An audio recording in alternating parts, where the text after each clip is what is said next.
Saúdo a todos, em nome de Jesus, no curso Consolidação da Fé. A aula de hoje é sobre a ressurreição.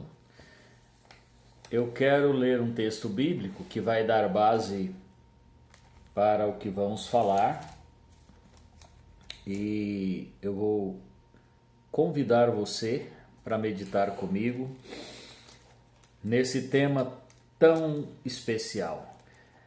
A ressurreição é de vital importância para a vida cristã.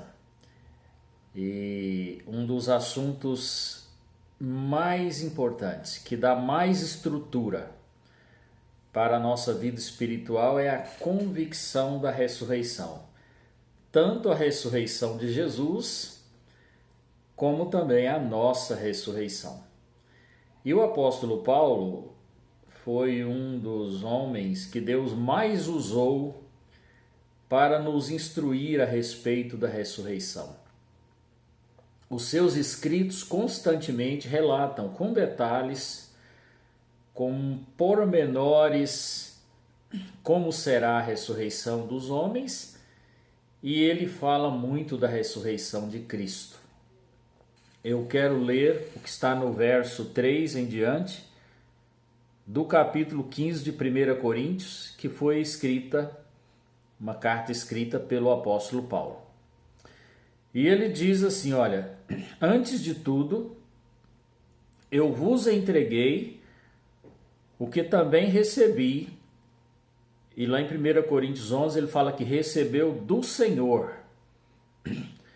Então veja bem, ele se converteu depois que Jesus tinha morrido e depois que Jesus tinha ressuscitado. Então Jesus apareceu para ele, se manifestou a ele e deu as instruções para que ele ministrasse como um apóstolo na terra. E por isso que ele fala que nasceu fora do tempo, mas teve a graça de aprender diretamente do próprio Senhor, que já tinha ressuscitado. Isso está lá em Atos 9, né? A conversão de Paulo. O verso 3 diz, antes de tudo vos entreguei o que também recebi, que o Senhor Jesus Cristo morreu pelos nossos pecados, segundo as Escrituras, e que foi sepultado e ressuscitou ao terceiro dia, segundo as Escrituras. E apareceu a Cefas, que é Pedro, e depois apareceu aos 12 apóstolos, não é? Depois foi visto por mais de 500 irmãos, de uma só vez, dos quais a maioria sobrevive até agora, quando Paulo estava escrevendo essa carta. Ali por volta do ano 50, 60 depois de Cristo, ele está dizendo que muitos que viram Jesus ressurreto ainda viviam naqueles dias. Porém, alguns já dormem, né? Depois foi visto por Tiago, mais tarde por todos os apóstolos. E afinal, depois de todos, foi visto também por mim, como que um nascido fora do tempo, porque eu sou o menor dos apóstolos, que mesmo não sou digno de ser chamado apóstolo, pois eu persegui a igreja de Deus. Mas pela graça de Deus sou o que sou, e a sua graça que me foi concedida não se tornou vã. Antes trabalhei muito mais do que todos eles, todavia, não eu, mas a graça de Deus que está comigo. Portanto, seja eu ou sejam eles, assim pregamos e assim vocês creram. Ora, se é corrente pregar-se que Cristo ressuscitou dentre os mortos, como afirmam alguns dentre vós que não há ressurreição? E se não há ressurreição de mortos, também Cristo não ressuscitou. Então o apóstolo Paulo até aqui, nós vamos continuar meditando nesse capítulo, mas até aqui ele está falando dele, né, como prova da ressurreição de Jesus, como Jesus apareceu para ele e para tantas outras pessoas. Então, por que é importante, irmãos, a gente ter convicção da ressurreição de Jesus? Este é o primeiro ponto, não é? Porque, letra A, porque a ressurreição é a certificação, né, da redenção. A ressurreição é a prova de que a morte, consequência do pecado, foi derrotada por Jesus. Então a vitória final, né, o triunfo da obra da redenção, consumou-se na ressurreição. Se Jesus não ressuscitasse dentre os mortos, a morte dele na cruz não teria valido nada para nós. Porque o que ia contar é que Satanás tinha matado o Filho de Deus. E aí terminava a história. Mas a ressurreição fez valer tudo que Jesus realizou por nós no seu sacrifício. Né? Então é muito importante entender isto, tá? E você e eu não podemos ter dúvidas de que Jesus ressuscitou. Lá em Mateus 28, né, de 1 a 6, narra o momento da ressurreição, né, que houve um terremoto, uma grande explosão, o sepulcro se abriu, os guardas caíram por terra, os anjos se manifestaram ali, chamaram os apóstolos para entrar e ver o lugar que ele estava. Porque ele não está mais aqui, disse os anjos. Ele ressuscitou. Aleluia! Então, em primeiro lugar é isso, irmãos. A ressurreição certifica a redenção. Em segundo lugar, na letra B do primeiro tópico, se Jesus não ressuscitou, a Bíblia diz que é vã a nossa fé. Está em 1 Coríntios 15, versículo 14. Olha o que diz. Se Cristo não ressuscitou, é vã a nossa fé e a nossa pregação. O que adianta pregar uma mensagem de boas novas se não há esperança de ressurreição? Então o apóstolo Paulo está dizendo que se Jesus não ressuscitou, é vã a nossa fé e a nossa pregação. Na letra C, se Jesus não ressuscitou, não há perdão de pecados. Olha o versículo 17 do capítulo 15 de 1 Coríntios, que fala: e se Cristo não ressuscitou, além de ser vã a nossa fé, ainda permanecem os pecados. Ou seja, não há remissão de pecados. Como eu disse, o efeito do sacrifício de Jesus na cruz só foi autenticado, só foi validado porque ele ressurgiu dos mortos, não é? Porque senão prevaleceria só a lei que diz o salário do pecado é a morte, a ressurreição é o começo da graça, né? Mas o dom gratuito de Deus é a vida eterna em Cristo Jesus, o nosso Senhor. Aleluia! Na letra D do primeiro tópico, se Jesus não tivesse ressuscitado, não haveria garantia da nossa ressurreição. Versículo 18, olha, do capítulo 15, fala assim: e ainda mais,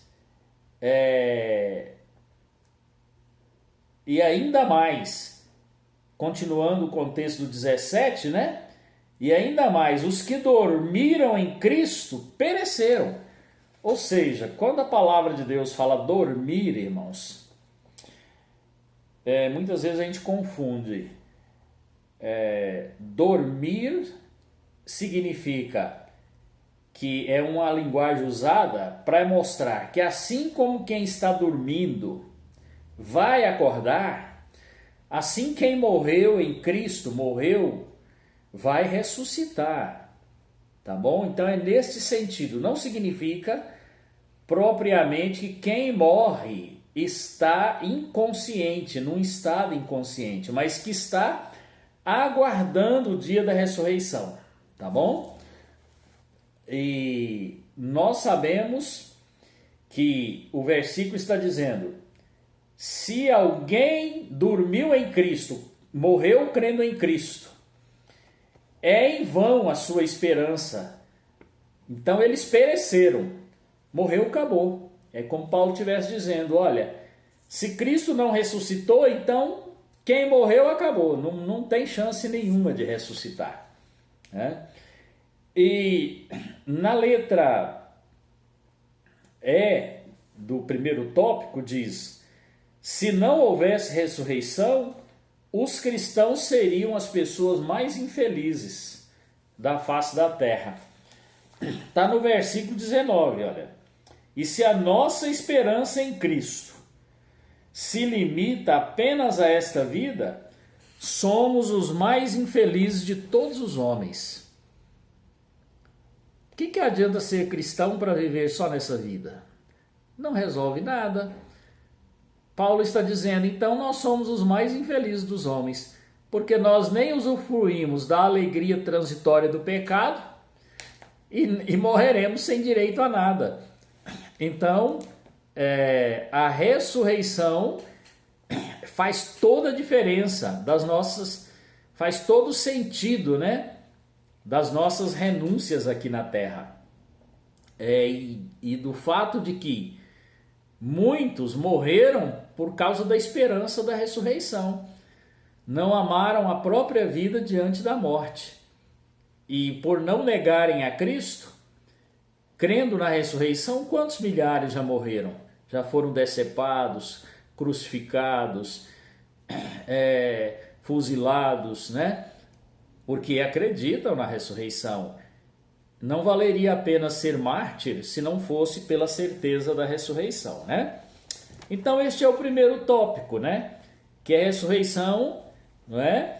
É uma convicção infalível do crente. O crente precisa ter convicção da ressurreição, tá bom? O segundo ponto é o sinal de que a ressurreição de Cristo significa a abertura da porta da ressurreição para todos nós. A Bíblia fala no versículo 20 de 1 Coríntios, né, que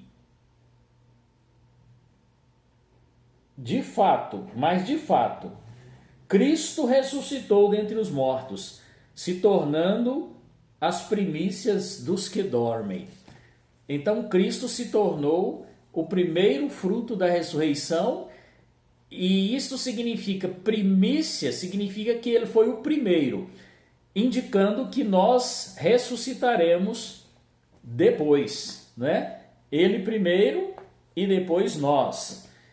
E o versículo 21 a 22, né?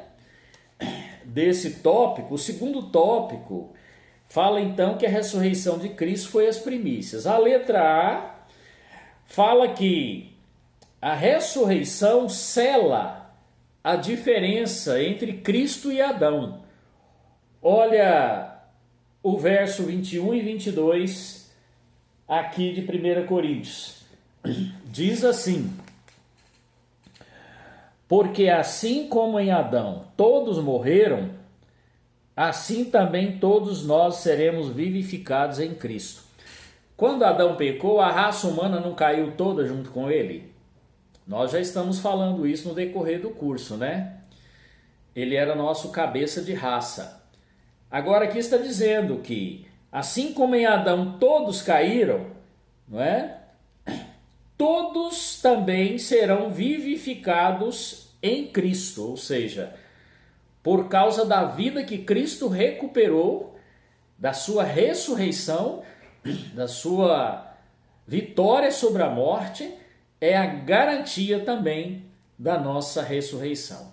Então, em Cristo, todos nós seremos vivificados.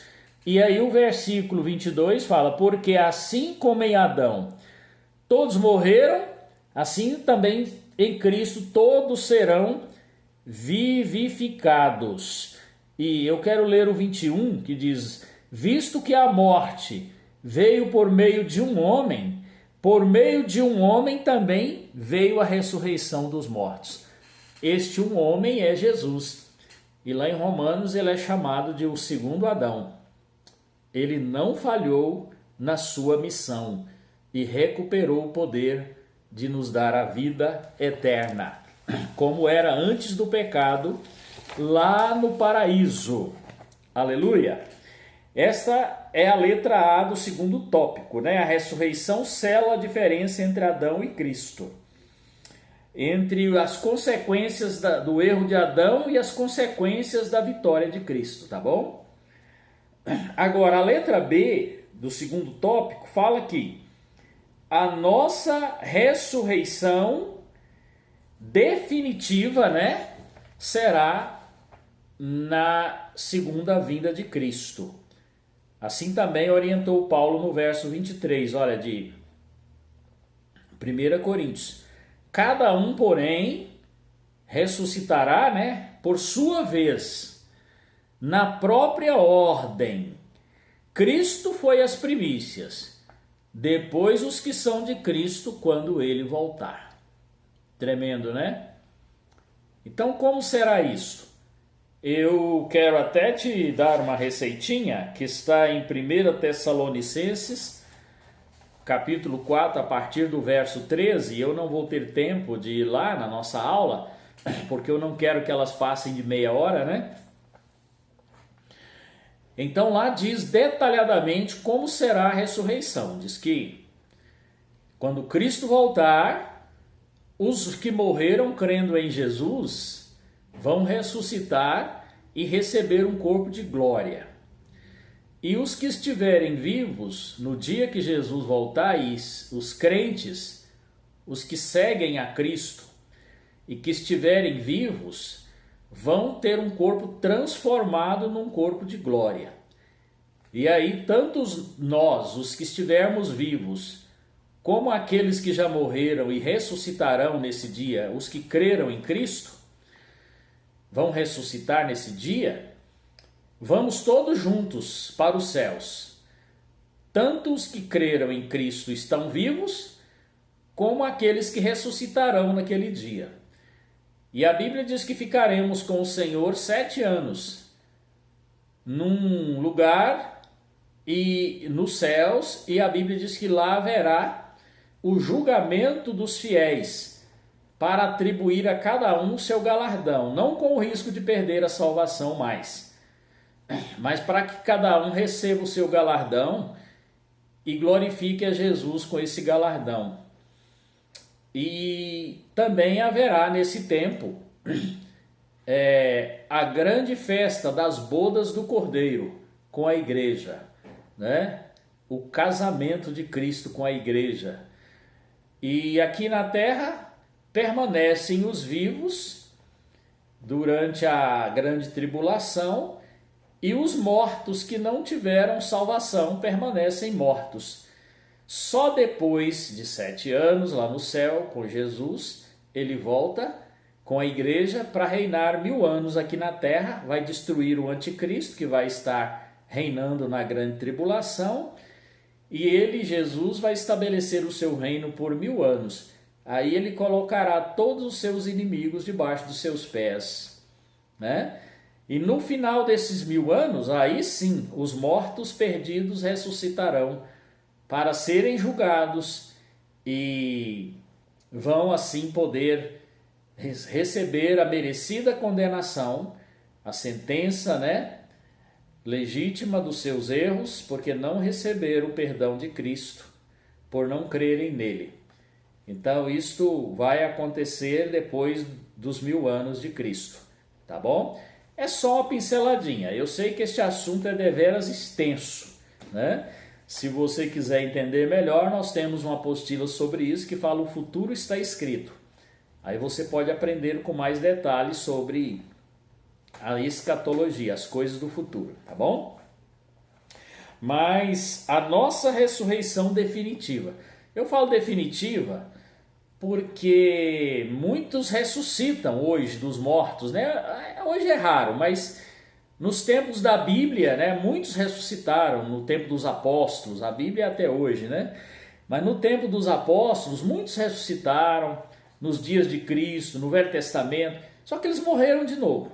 Ninguém ainda teve a ressurreição definitiva. Olha, nem Abraão, nem Jacó, nem Moisés, nem os apóstolos, Pedro, Paulo, João e todos eles, nem a mãe de Jesus, ninguém ressuscitou ainda. Todos estão num lugar chamado paraíso, esperando o dia da ressurreição. E só vão ressuscitar o dia que Jesus voltar, tá bom? Então, quando o Papa, se não me engano, Leão IX, posso estar enganado, fez o dogma papal, dizendo que Maria foi para o céu, ele não tinha o direito de fazer isso, porque a Bíblia diz claramente que os que creem em Cristo só ressuscitarão no dia em que ele voltar. Amém? O terceiro tópico, meus irmãos, é tremendo, né? E vai falar que a ressurreição de Jesus incluiu eu e você já. Então hoje nós já usufruímos as consequências da ressurreição de Jesus no tempo presente. Então, quando Jesus ressuscitou, ele trouxe uma série de bênçãos que já vigoram na vida dos que creem nele hoje, tá bom? E nós vamos meditar um pouquinho sobre isso. E eu preciso ler Efésios capítulo 2, porque falando diretamente na palavra, fica mais claro, né?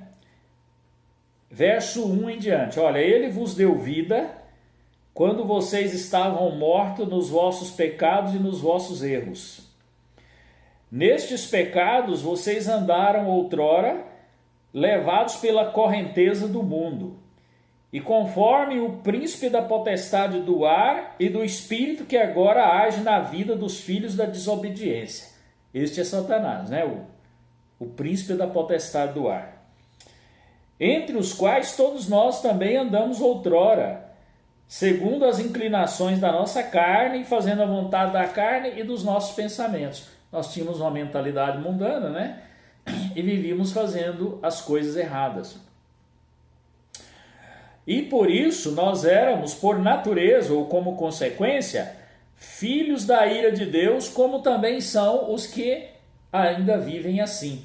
Ou seja, irmãos, nem todo mundo é filho de Deus, só os que creem e aceitam Jesus, conforme João, Evangelho de João, capítulo 1, versículo 12, tá bom?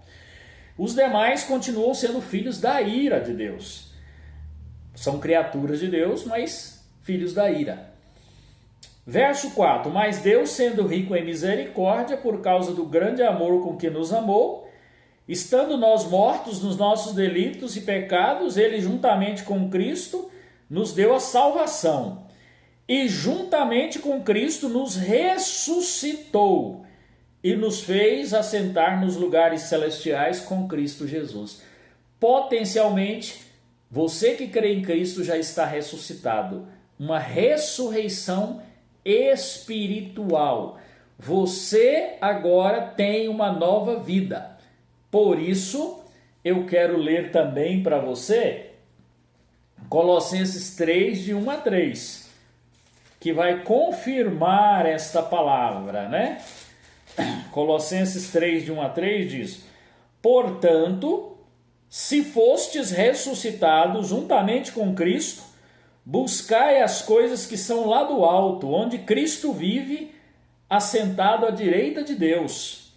Pensai nas coisas que são lá de cima e não nas coisas que são aqui da terra, porque vocês já morreram e a vossa vida está oculta juntamente com Cristo em Deus. Então, meu irmão, você já é uma nova vida. A ressurreição de Jesus já trouxe para você um poder de viver uma nova vida agora. Como é que eu me identifico ou me uno a Cristo nesta ressurreição? A Bíblia fala que é pelo batismo, tá bom? Nós vamos ter uma lição especial sobre o batismo. se você pensa que já sabe tudo sobre batismo, pode ser que você ainda não sabe, tá bom? Porque assim como no batismo a gente deita na água, afunda na água e levanta, significa que ao fazer aquilo eu estou me identificando com Cristo na sua morte, no seu sepultamento e na sua ressurreição. E quem faz isso ganha o poder de viver uma nova vida, tá ok? Então, a letra A deste tópico, né? Que a ressurreição de Jesus já está valendo para mim e para você hoje, nós já temos o poder de viver uma nova vida. Na letra A diz que a ressurreição dele nos trouxe o poder de uma nova vida. Deus nos salvou e nos chamou a uma vida santa, não devido a alguma coisa que nós fizemos para merecer, e sim devido ao seu propósito e à sua graça. Esta graça nos foi dada em Cristo Jesus, que Deus planejou antes da fundação do mundo, porém foi revelada agora através do aparecimento do nosso Salvador Jesus Cristo, o qual destruiu a morte e trouxe a manifestação da vida e da imortalidade através do Evangelho. Então agora nós já podemos viver a vida de Deus e uma vida imortal através do Evangelho. 2 Timóteo 1, 9 e 10, tá bom? Segunda, letra B deste tópico, do terceiro tópico, né? A ressurreição de Jesus nos trouxe o poder de um novo nascimento. E diz 1 Pedro 1,3: Louvado seja Deus e Pai de nosso Senhor Jesus Cristo. Em sua grande misericórdia, Ele nos deu um novo nascimento e nos introduziu numa esperança viva, através da ressurreição de Jesus Cristo de entre os mortos. Tá vendo? Nem merece comentário, que senão eu vou estragar, né? Tá tão perfeita esta palavra, ouça e reouça, né? Para você guardar. Letra C. Jesus ressuscitou para nos dar um novo início de vida. 2 Coríntios 5,17. E assim, se alguém está em Cristo, nova criatura é. As coisas velhas já passaram e eis que tudo se fez novo. Deus nos olha como novas criaturas em Cristo. E letra D, para nos dar algumas coisas muito preciosas. Primeira coisa preciosa, além dessas que já falamos. Primeiro ponto aí da letra D, a vitória sobre Satanás. Então está dizendo, vocês, queridos filhos, são de Deus e já venceram o mundo, porque aquele que está com vocês é maior do que aquele que está no mundo, e este que está no mundo é Satanás.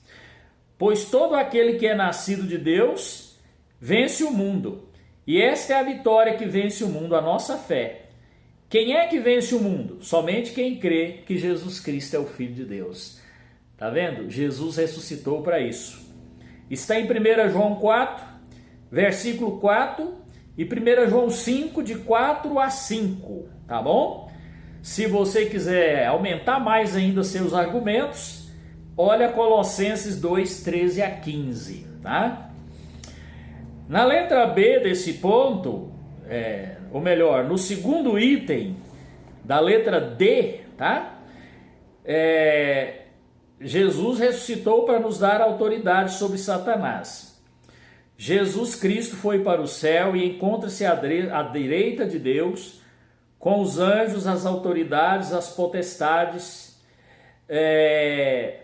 e diz que ele está, todas essas coisas estão sujeitas a ele, submissas a ele, principados, potestades e poderes, e isso inclui Satanás. E se nós estamos com Cristo, então os inimigos também estão debaixo dos nossos pés, porque a igreja é o corpo de Cristo, tá bom? E a Bíblia fala muito disso, né? E só para vocês terem uma ideia, olha como Jesus está sobre Satanás e seus poderes malignos, e a igreja também, né? Paulo ora para os Efésios dizendo: oro também para que os olhos dos seus corações possam ser iluminados, a fim de que vocês possam conhecer o seu incomparável e grande poder para nós os que cremos. Você crê, né? Então o poder de Jesus ressurreto é para você. Este poder é semelhante à sua poderosa força, a qual ele exerceu em Cristo, quando o ressuscitou dos mortos e o fez assentar à sua direita nos lugares celestiais. Muito acima de todo governo, de toda autoridade, de todo poder e de todo domínio, e de tudo que possa ser dado, não somente neste presente tempo, mas também na era vindoura. E Deus colocou todas as coisas debaixo dos pés de Jesus e o designou para ser o cabeça sobre toda a igreja, a qual é o seu corpo, a plenitude dele que enche todas as coisas em todos os lugares. E a Bíblia diz em Efésios 2, de 7 em diante, que Jesus se tornou um servo e que ele morreu por nós voluntariamente e que Deus o ressuscitou dos mortos e o colocou à sua direita nas alturas, acima de todo principado, poder e todo o mal que existe, não é? Então Jesus, ele é o soberano que ressuscitou dos mortos, está à direita do Pai, tem todo o poder, e este poder nós usufruímos dele hoje, e esta vitória sobre Satanás nós podemos usufruir dela hoje em Cristo Jesus. Amém? Porque maior é o que está em nós do que aquele que está no mundo. E para terminar, não é? O quarto ponto da letra D diz: porque vocês não receberam o espírito que escraviza novamente e para viver com timidez, mas vocês receberam o espírito de adoção de filhos, e através dele podem clamar Abba, que significa papai. E o próprio Espírito testifica com o nosso espírito que nós somos filhos de Deus. E se somos filhos, somos também herdeiros e co-herdeiros com Cristo de todas as bênçãos de Deus. Porque ele é a primícia dos que dormem, já ressuscitou, nós vamos ressuscitar também para receber a posse de todas as promessas de Deus para os que creem em Cristo. Amém? O Deus de Israel te abençoe. Que você possa estudar. Se você quiser compartilhar a palavra de Deus, compartilha com alguém que você sabe que precisa ouvir. E assine o nosso canal Israel Gouveia no YouTube, onde estão todas essas lições e muitos outros estudos bíblicos e pregações pequenas. Que o Senhor te abençoe. Fique em paz.